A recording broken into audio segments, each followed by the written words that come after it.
Nice little turnout. So,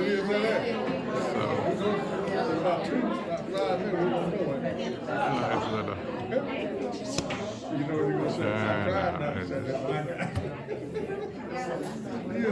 yeah, so we just gonna pan the room around it just a little bit.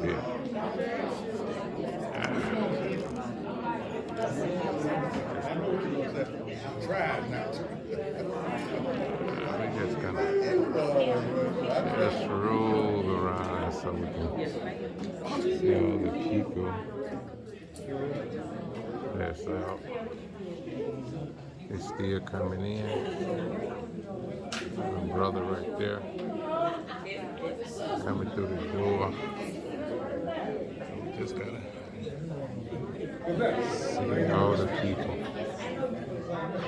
coming in.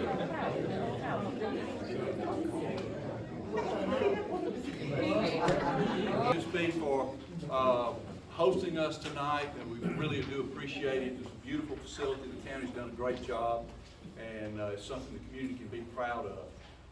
We also have with us tonight our mayor and a couple of our council members sitting over here. We put them in the corner. And a couple of our other staff members here that will be helping us as we, there's a couple of forms we'd like to fill out. You're not obligated to do anything, but the purpose of this is, oh, I'm sorry, and we have our commissioner, district commissioner with us too. I'm sorry.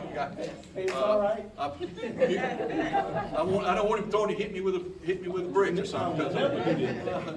Also, it's great to be here. I've got several classmates here. They don't admit being as old as I am, but you want me to use that? If you like. All right, I will. That's right. Get it straight, B. See, I told her she takes care of everything. We will admit it, we graduated in 1976, and we're glad we're still here.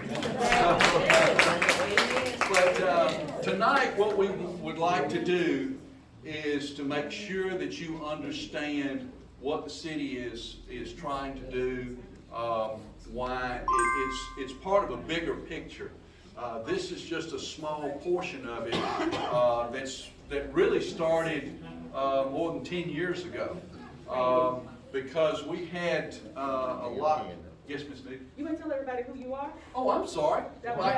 I'm Randy Connor. I'm the one on the signs. And anything to do with this, if you have any questions at all, if you just you give me a call. And see, I got Ms. Nick to keep you straight too. So, what we'd like to do is to give you an idea of what we're going to, the progression of what's happening. Back when we had the real estate crash back in 2008, the Walker's Bend subdivision was brand new. It was just lots, and there was a few little houses there, but not much. And we were afraid that developers would come in and take those and just throw up whatever. And so the city voted, and they acquired all the lots, and eventually transferred those over to the housing authority, who's in control of the majority of the vacant lots now, and they've gotten money from the Department of Community Affairs to start building new houses.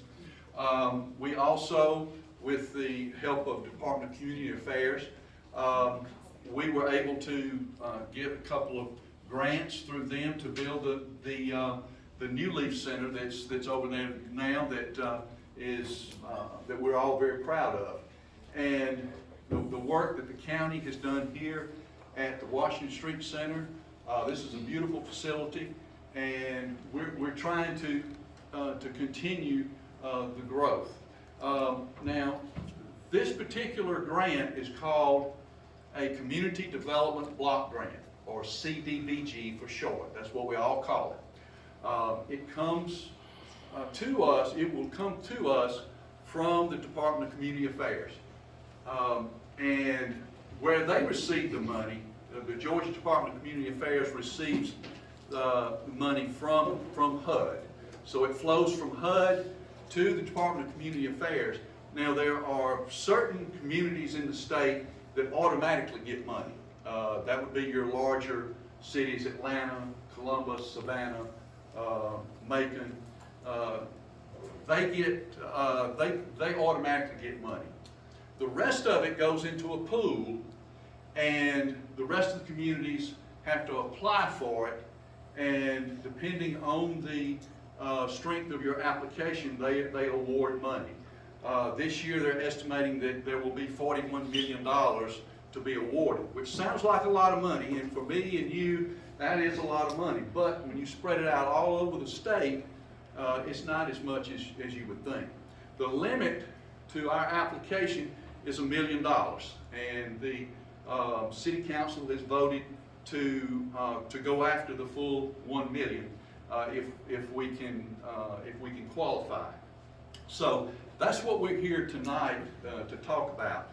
We had to go through a process of discovering exactly where the best place to start is. Now, this will not be the only time that we do this. This is a yearly thing that we're allowed to do because of some of the designations that the City Council has allowed the city to go after. It allows us to apply for this money every year. Other communities may only be able to do it every other year, but because of the designations that we have, we can do it every year. So we'll start here as we move north out of Walker's Bend. This area falls in the correct census tract, which is 1007. That's the area that HUD says has the best likelihood of being approved. It would be the strongest candidate. And then we have to break it down. That census tract goes all the way down down Jackson Highway into the county. So we have to break it down into what is called a block group. And this is block group 2. Now, the grant area that we have set is based on that block group, which starts over here at Dried Indian Creek, moves, and it's Dried Indian Creek. Washington Street is the northern boundary, Avery Street all the way down to the cemetery and the park. That's